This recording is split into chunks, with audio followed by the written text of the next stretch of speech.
Hello, my brothers and sisters. My name is Tim Heijen, and I am a dragon witch. And I want to take you along inside of the beautiful spiritual path of the dragon. Not enough is said about that.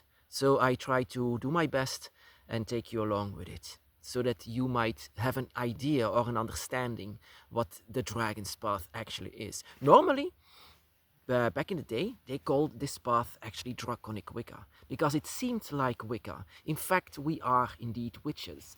We practice witchcraft and we do stuff that normally without magic you cannot do that. And the kind of magic that we are using is completely different than what most of humanity use. But in this case, I want to show you things that can change inside of the dragon's path, things that are very important for you, because once you are awakened and you know where you belong and you know about the dragons, a lot of things can change, and especially inside of your life, things that happen with you, with your body, things that physically sometimes change, and also inside of your mind, because the dragons are children of gods. They are very close to nature. They are so close to nature that they even have the powers of nature, that they even have nature's magic. So close to nature that they are. And dragons are masters in things that humans will never be masters in, but that you still have an energy that is so connected to you so that you are able to do things that other people cannot. Powers, you can say. Unnatural powers, you can say, but it's very natural in a way because dragons, like I said, very close to nature, and so is the energy that lives within you. The energy of the dragon, a dragon spirit that you need to recognize, that you need to feel. There are things that dragons can do that humans cannot. First of all, dragons can manipulate. And manipulation is another word for magic. You can say manipulation is never good, but in this case, yes, it is. Because they want to hold your energy, the dragon energy within you. They want to manipulate it, they want to awaken it. And also, that calls for manipulation. Dragons are amazing manipulators. So, also inside of your dreams, they can come inside of your dreams so that they can show themselves to you. And manipulation also that requires a lot of power, manipulation, and that is the purest kind of manipulation because they don't use words for this. They just use their mind for manipulating you inside of your life so that you also can manipulate. That is also a power that you can have. Manipulation of others. This can cause in curses, this can cause in blessings. People around you don't even know what you are able to do, and sometimes you don't even know it yourself. Once you are awakened, the manipulation that you can do, if you hate someone, if you love someone, that is going to have consequences. That is going to have magic, the purest form of magic, dragon magic.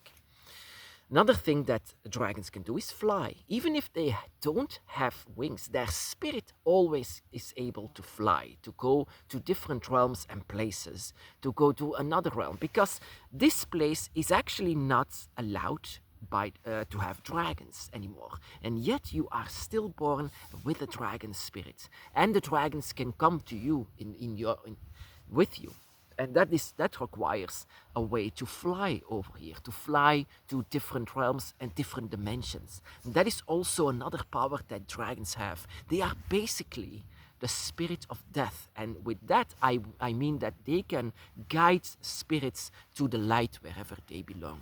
That is also something, an ability that you have, an ability that you can guide spirits to other sides. You are also able to fly once you are loose from your body. And of course, like that is another thing that you can do, and that is what so many people cannot. I mean, 90% of people cannot do that, and that is opening gates. That is also typically a dragon ability. You can open gates that are permanently shut, that you should never go there.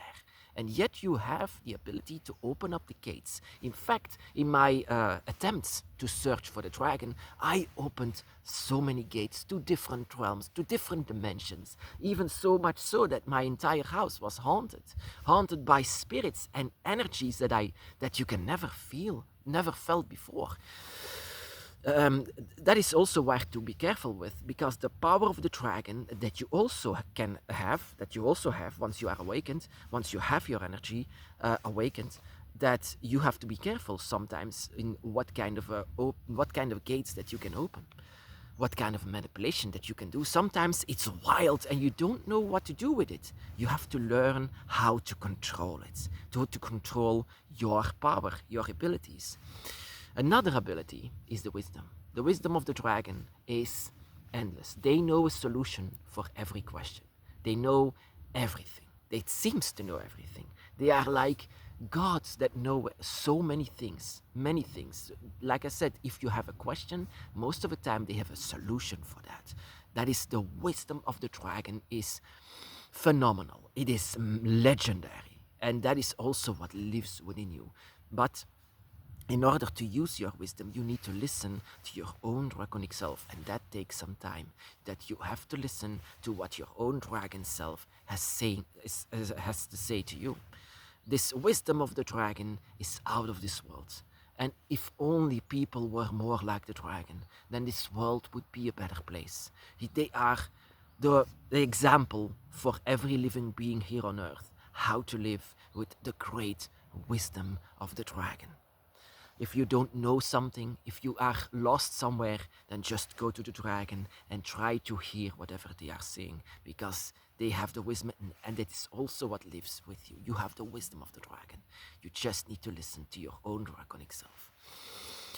Another ability of the dragon is reincarnation. They always reincarnate. A lot of spirits cannot. A lot of spirits go inside of the void and just vanish. That is not what happens with your dragon soul. Your dragon soul always reincarnates, and not only as dragons or humans, but also as other animals. You have the ability to have your soul, sorry, not troll, your soul to be transferred once you're dead into another entity. It will be born. You will be born once more all over the time, but your spirit will always remain a dragon. You will go back as a dragon, but you will be born as a dragon inside of the dragon realms.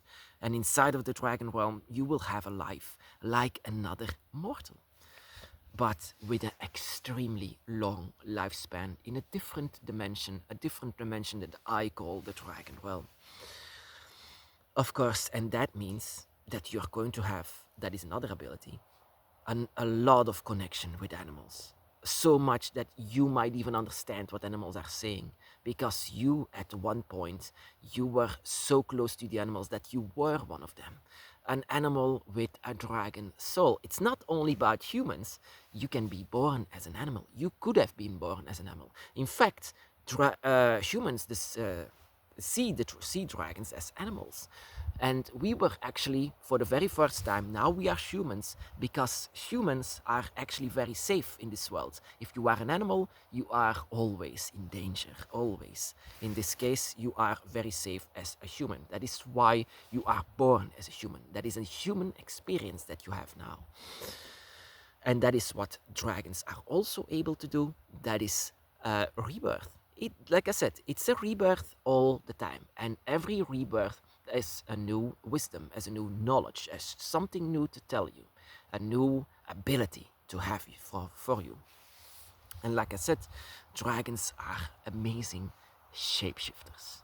That is also what you can do. Not physically, but inside of your soul. You can have all of the shapes that you can even think about. You are a dragon, which you are a dragon soul. You can also shape your entire soul into what you really are.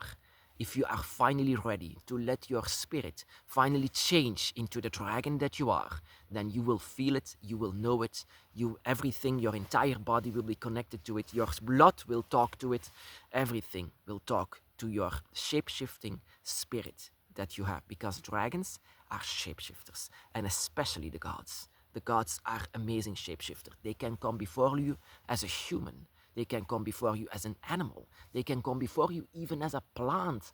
And sometimes they can even come before you as another human being, as the dragons themselves. They can come before you how you, they can read your mind, so that they know the perfect way to come in front of you and confront you the way how they see it fit. And the last one is that dragons are exorcists. They can exorcise um, dark energies, dark spirits, and they, like I said, dragons are one with the void. They are one with the void. Even the dragon god Leviathan is the master of the void.